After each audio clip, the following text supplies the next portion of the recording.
Did you know that by the end of Theodore Roosevelt's administration in 1909, he had established 150 national forests, 51 federal bird reserves, 4 national game preserves, 5 national parks, and 18 national monuments?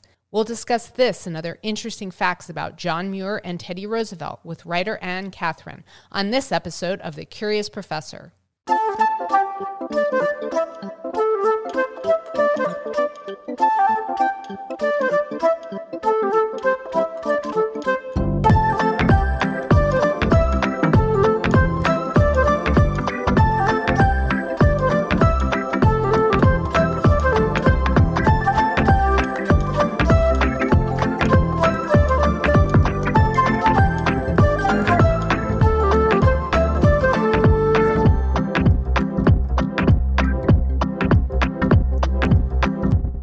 Hi everyone, I'm Dr. B. Welcome to the Curious Professor podcast, where I take listeners on a journey of discovery to explore the people, places, artifacts, and natural wonders that spark my curiosity. In this episode of the Curious Professor podcast, we'll explore John Muir, Teddy Roosevelt, and the camping trip that shaped a conservation movement. But first, a trivia question. Which country has the most national parks? I'll have the answer for you at the end of this episode. I'm thrilled to have Anne Katherine on the show today. Anne is an award-winning screenwriter, best-selling author, and retired psychotherapist. Anne Katherine was born in Indiana, and within this last year, she lived in Washington State, Oregon, California, Arizona, and Utah. She became a national park ranger after retiring from 30 years as a psychotherapist. For the National Park Service, Anne has written research papers, led tours through historic buildings, guarded backcountry treasures, and executed preventative search and rescue. With all this experience, her most often asked question is, "Where is the bathroom?" She can answer in 5 languages. Also a best-selling author with over 350,000 copies sold, Anne has 14 books in print audio, including with Simon & Schuster. With an MA in psychology and a master's certificate in screenwriting from Screenwriting U, Anne pens layered dramas about ordinary parents and children who are forced to reach inside themselves for more in order to save what they cherish.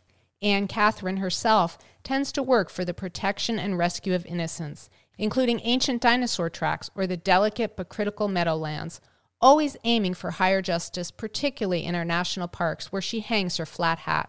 Anne and I are members of a screenwriting group that meets on a weekly basis. When I found out about her passion for national parks and the fact that she worked as a park ranger, which informed her writing about John Muir and Theodore Roosevelt, my curiosity was immediately piqued and I wanted to learn more. I hope this interview with Anne will spark your curiosity too. Welcome to the show, Anne. It's great to have you here.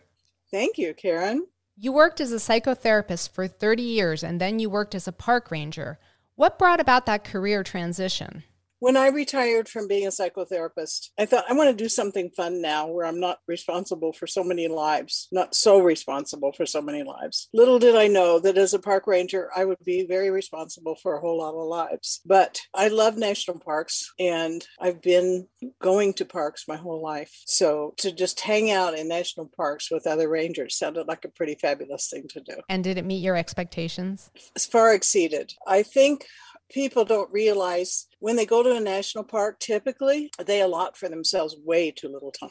And it amazes me. Some people will come to Yosemite, for example, expecting to spend 2 hours there. It's not even remotely enough time. But even people who plan to stay overnight or for 2 or 3 days, even 5 days or a week, it's not the same experience seeing just the highlights of a park versus staying there, being there in the ambiance of it for an extended period of time. Our national parks are quite magical places. They exude the spirit of land that's been protected and cared about by fairly pure hearts for, by now, more than a century. So the subtleties of a national park can only be absorbed over time, and rangers get to do that. Your work as a park ranger has informed your writing, and today I want to specifically talk about your screenplay, Stalking Yosemite, and it talks about John Muir and Teddy Roosevelt and a particular camping trip that they spent together. So for those listeners who are not familiar with John Muir, can you tell us a little bit about his work and legacy? John Muir is the person to whom we owe the nature of the national parks in part, and in large part, the protection of the national parks. He had a vision of what guardianship of parks would look like. He had a model in his mind of what a national park ranger would be like. And he had already, by 1903, had Yosemite, Sequoia, and General Grant, which became Kings Canyon, established as national parks. So he had already pushed through 3 national parks. He was a dedicated, passionate man about the wilderness. And in his lifetime, he walked to or through what became eventually many national parks. He walked 1,000 miles from Wisconsin to the Everglades. He walked the length of the Sierra Mountain. He walked up Shasta. He walked to Tahoe. He was deeply in love with the wilderness, and the place he loved the very most was Yosemite. So that passion led him to start the Sierra Club, and to draw at that and to write passionate and beautiful articles about the wilderness that attracted the attention of people all over the country, including President Roosevelt. And it was those articles that caused a national awareness that we had these really exceptional lands in this country. So he actually never stopped till the end of his life trying to protect the wilderness. And to get a National Park Service established was one of his major goals. So what we owe to John Muir is that he conceived of the idea of a National Park Service that would protect and guard the parks. So without that, and by 1900 already, even though we had some national parks by then, because they weren't universally and carefully guarded, they were already suffering a lot of damage from people who would either camp in them injudiciously or use them commercially, which is specifically against the National Park Charter. So John realized we have to have people here, we have to have boots on the ground in these wilderness and park areas who love the park, who are willing to sacrifice comfort in order to be guardians. And that's why we have such still pristine areas today. And the rangers of today, most of them are exactly what John Muir wanted them to be. You have an incredible passion for the national parks, and it is contagious. You make me want to be passionate about national parks, so I can understand how that inspired you to become also passionate about John Muir and his life and work. What do you find most interesting about Muir's life? He shouldn't have been so powerful. He was born in Scotland to a father who was abusive. And what his father cared about, besides being successful, was dominating and controlling. And John was just not a spirit that was responsive to being dominated and controlled. So John was whipped by his father for minor infractions throughout his childhood. And that would lead to either a cowed, frightened man or another bully. John was neither. I think John was saved by the love of his mother and his mother's parents, who introduced him to the wild at a very early age. So John fell in love with the wild and the wild creatures and the wild plants very, very early. And somehow that love sustained him and protected him from becoming either weak or a bully himself. Muir was influenced by the writing of naturalist philosophers Ralph Waldo Emerson and Henry David Thoreau. How do they impact John Muir's life and work? Emerson was his number one hero, so much so that when Emerson came to visit Yosemite, John, who was in his early 30s at the time, couldn't get himself to approach the great man. And I can understand that because I have some heroes. And if I thought about walking up to them and saying hi, I probably would be speechless. In fact, I have really embarrassed myself with some of my heroes. So I completely understand what he was going through. He ended up writing a note to Emerson. And so the mountain came to Muhammad. Emerson came to find Muir in the cabin he had built for himself. Well, it was really it was called a hang nest. He had built a hanging room off the end of the lumber mill where he worked. And the two of them were soulmates. They had an immediate connection with each other. Both of them really, really smart. Both of them well learned. And they walked and talked for the rest of Emerson's visit. So John invited Emerson to spend a night, to camp out in the Mariposa Grove of sequoias. And Emerson said he would. So John had this picture as they and Emerson's party rode mules and stage up from the valley to the grove. He had his picture in this mind of his last wonderful night with Emerson. But Emerson's party was very protective of him, and also they were sort of the intellectual elite who thought John Muir was just pretty close to a tramp, and they considered him beneath him. So they talked Emerson out of it. And what that meant was that after John showed Emerson the sequoias, they left. And John entered a despair because it was the first person he had ever met in his whole life who regarded the world as he did. So for those days, he was not lonely. And although that was very painful for John, it was a part of what inflamed him to keep fighting and to increase the scope of what he would eventually do with his life. You've mentioned that Muir spent a lot of time traveling the world, but he was particularly drawn to Yosemite. What was it about Yosemite that piqued his interest? The easiest answer is go to the valley, and go enter early in the morning or in the winter, or linger late at night when the other visitors are. And you'll know the answer to that question. So you're saying you have to see it to understand,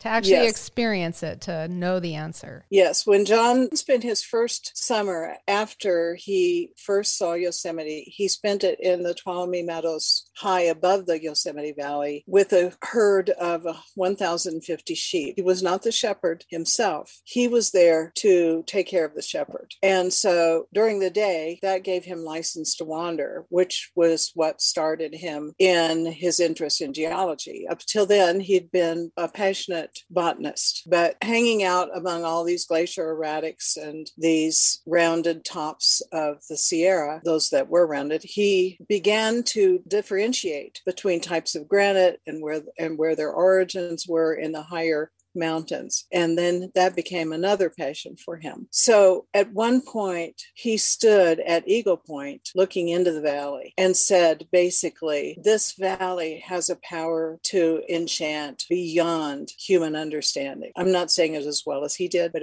that was his meaning. And then he tried to drag himself away to go with the sheep who were finally leaving great destruction in their wake.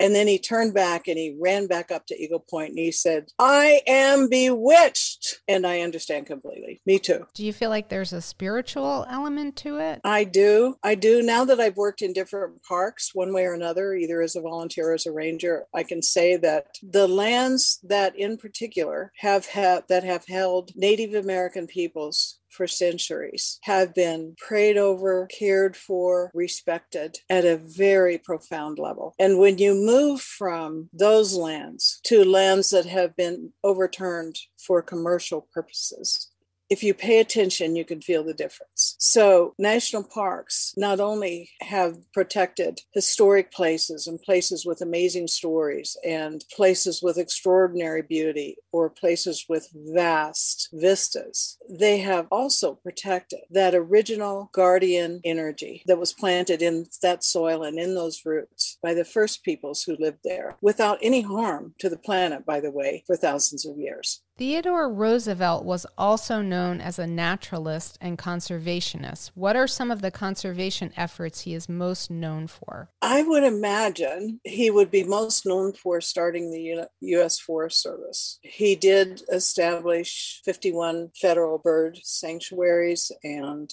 8 national monuments, 5 national parks, but my figures might be a little off here, something like 150 national forests. And this is something I think he learned from John Muir. When you look at a map of Yosemite, you see that it has an odd perimeter. It's not that far removed from the unusual shield of the National Park Service, which is an arrowhead. And if you look at the perimeter of Yosemite, you can almost make that into a kind of, sort of like that.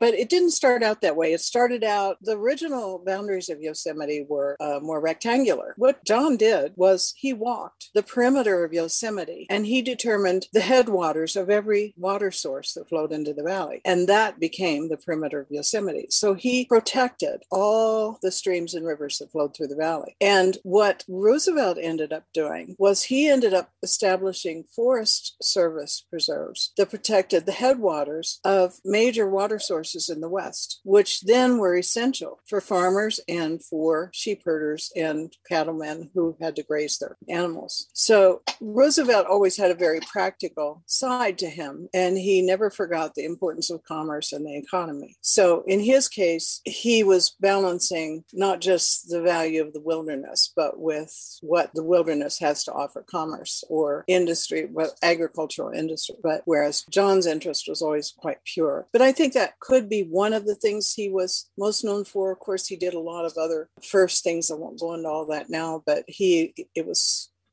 he who understood the need for a federal drug and food administration. Before that time, companies could produce food or medicine, make false claims about them, and they could kill people. To Roosevelt, that was a violation of liberty. If food can kill you, then that violates your rights. And so this is a long thing. I won't get into it. I can tell I could just talk for an hour just on this, but he had a very clear purpose in his mind. He had to make the presidency strong enough to protect the citizens. And that's what he was pointed toward. John wanted to protect the wilderness. Roosevelt was instrumental in creating protection for hunting and game animals, again, with a practical side so that hunting game could continue. But I'm not sure people at large know all of these other things about Roosevelt either. No, I think that's true. I appreciate you sharing that information. I think it's so historically significant, and it would be an excellent talk for another time when we do another podcast. This brings us to the focus of your screenplay, which is Stalking Yosemite. It's a 1903 camping trip in which Muir and Roosevelt spent 3 nights in the wilderness together. What was significant about that event? Picture that Roosevelt is diplomatic. He's very refined. He grew up in the upper echelons of a privileged society that believed in noblesse oblige, that the very rich had an obligation to take care of the rest of the citizens. John Muir grew up as an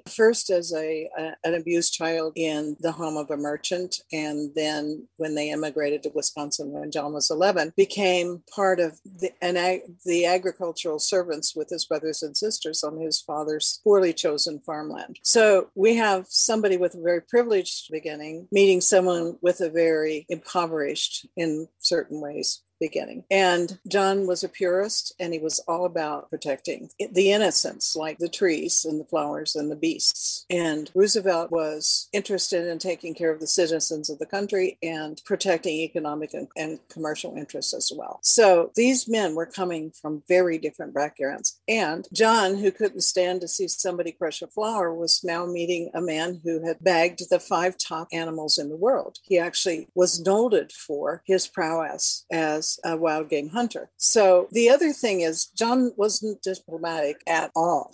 He had a reputation among the people who knew him well as though a Shakespeare in writing, a way too blunt in speaking. John had no use for politics. He just went straight to what he cared about. So that didn't always go well, and it didn't go well with the president. Now, of course, we don't have a record of anything they said, but we do know how they were very different men with different goals. And in fact, John insulted President Roosevelt before he even got there. He didn't want to take Roosevelt through the Yosemite, and he turned him down. Roosevelt had heard about him from John's writings, and he wanted this man to take him through the Yosemite wilderness, and that was a smart choice because no one knew it better than John. But who turns down the president? All sorts of people wrote John about this, including Roosevelt. But senators and politicians, the governor, they were all trying to talk John into this, and John didn't want to go. He wanted to go to Asia to look at those trees. I'm just trying to imagine who in modern day would turn down that kind of invitation. I just can't think of anybody, but John did turn him down. And I think his change of heart probably came from his wife, who did have a lot of influence with John and was a very good woman by all accounts. Again, we don't know any of these personal conversations. I constructed them from the events and the behavior that we do know about. But I'm thinking she talked him into it because he sent one very undiplomatic letter to the man he was going to go to Asia with. And then he sent a a very diplomatic letter to the man he was going to go to Asia with and said, I might be able to do some forest good talking to this important man around the campfire. And so this was John's chance. This was John's big chance, really. And that's why it's so funny that he almost didn't go. And why it's so funny that amazing that he insulted the president before they even got there, because he was invited to a party in San Francisco to meet the president. And he didn't feel like going. What a man. So this is not a man who kowtows. Believe me, I just love John Muir. So what's significant is this turned out to be John's big chance. And I think he did realize it. I think his wife may have helped him realize it. This is your big chance to get your protection for the wilderness that you love. And so Roosevelt, who wasn't really pointed in that direction at all when he went, he went for a sightseeing trip and for a break from politics. That's what he was there for. And John was there to show off the Yosemite and to show him this is what needs protection. Because at the time, Yosemite Valley was not a national park. It was California's first state park. And California wasn't doing a very good job of protecting it. It was full of commerce in the valley. So John wanted to show, and did show, Roosevelt through the important parts of Yosemite. This we do know. And what's cool about being so closely connected with the Park Services, I have now walked almost everywhere they walk. And I have seen almost everything they saw with my own eyes, because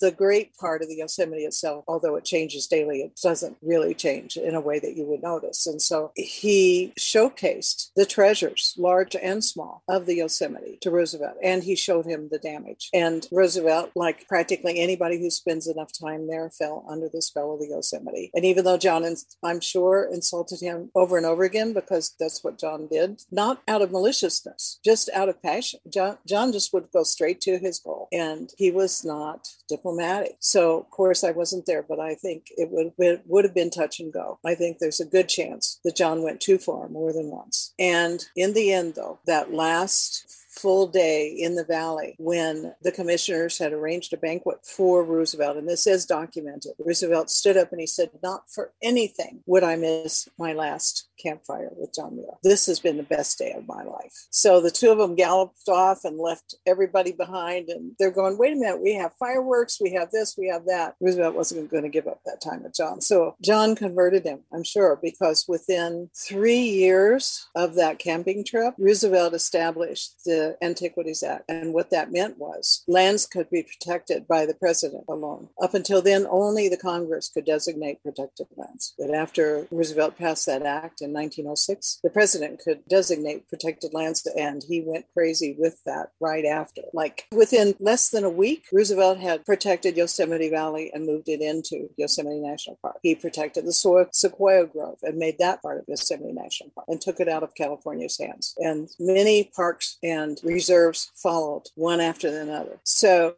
we have proof of John's effectiveness by what happened after. Why do you think this is an important story to tell? Well, I think a number of things. I think we've had a hard time as a nation and as a world. And who knows, but our disregard of the natural processes on the earth, our exploitation of the planet to extreme ends, which is already changing many important processes of the planet that I think we all thought oceans and air and atmosphere was invulnerable. So much of it, how could it be hurt? But we know now we can hurt it, and we have hurt it all. So we're all one big system. We're all part of one big unit, and we're getting wake-up calls all the time. So one thing is John's message still applies. Everything he foresaw in his immediate future, and even after his death, and even up until a century later, has taken place in terms of threat to the earth and the animals and everything on it. But also, I think it's important to realize that one flawed human being can change the world. John changed the world. His model of what needed to happen to protect national parks has now spread all over the world. We were the first to have national parks. Now there are national parks in other countries in the world. We were the first to have a national park service. And now other countries send their potential rangers or their potential park managers to the United States to get training and to see how we do it. So John's vision is still a model for the world. years. And he was one flawed man who had a passionate and unerring purpose. So the messages and the themes of your story still are very relevant and still resonate today. You've also written a book based on your screenplay. What motivated you to adapt your own work? There's so much about John Muir that I couldn't put in a screenplay. Screenplays have to be a certain length, and John's life held a lot more than that. And even at that, I didn't put everything in. For example, John was at college during the Civil War, and he wanted to help out. There was a field hospital not very far from the University of Washington campus where he was going to school in Madison. And so he would go over there and he would read to the wounded. He cared very much about all life, plants, animals, and people. So, I mean, that's not even in my book, but that's an example of, this was an exceptional man. I'm not going to cry, but he was an exceptional man. And I wanted to get as much of that in an interesting story as I could. So it is a historical novel because, of course, I had to have him interacting with people with words and actions that I didn't get to see firsthand. But everything that's important in the story is true. Is there anything else you'd like to tell us about you or your work? I would say my work, it's not surprising that most of my screenplays have some sort of brush with a national park. The one I'm working on now is a limited series that features protection rangers. People at large don't know that rangers are actually divided into different categories. There are interpretive rangers. They're the ones who lead the walks and staff the visitor center and take you on nature tours and do the education. And well, all the rangers do protection of the park, but they're the ones who try to protect the park by educating the people who come to it. Protection rangers are law enforcement. They're federal officers, and they're trained at the federal officer training centers. So they're an amazing group of people. They could make a lot more money being in law enforcement anywhere else, especially at the federal level. But they work in national parks. They could have a lot easier working conditions than driving a speedboat through drunken other speedboaters who are piloted by people who don't know a lake or a river and are drinking and not wearing life jackets. But that's where they're working. They could have a better day than wearing their full uniform plus bulletproof vest through a desert for 8 hours looking for somebody who's lost because he didn't respect the desert enough and he went out without enough water and with a 6-pack of beer, and now he hasn't come back. So if I have worked closely with protection rangers, law enforcement rangers, they are such fine individuals. They're courageous and they're brave and they can do anything. Their competence just blows me away. So I wanted to create a series that had the feature 2 protection rangers so that's called Radical Justice. I'm working on it right now. You are a wealth of information. Where can listeners find out more about you and your work? I do have a website, authoranne.com, Anne spelled with an E. That's authoranne, ANNE.com. It was so great to have you on the show, Anne. Thank you so much for taking the time to be a guest on the Curious Professor podcast. My pleasure. Thank you, Karen. And now for the answer to this episode's trivia question. Which country has the most national parks? Australia leads the world with 685 national parks. By comparison, the United States has 63 national parks. We'll end the show with something punny. How easy is it to cook stir-fry in Yosemite? It's a walk in the park.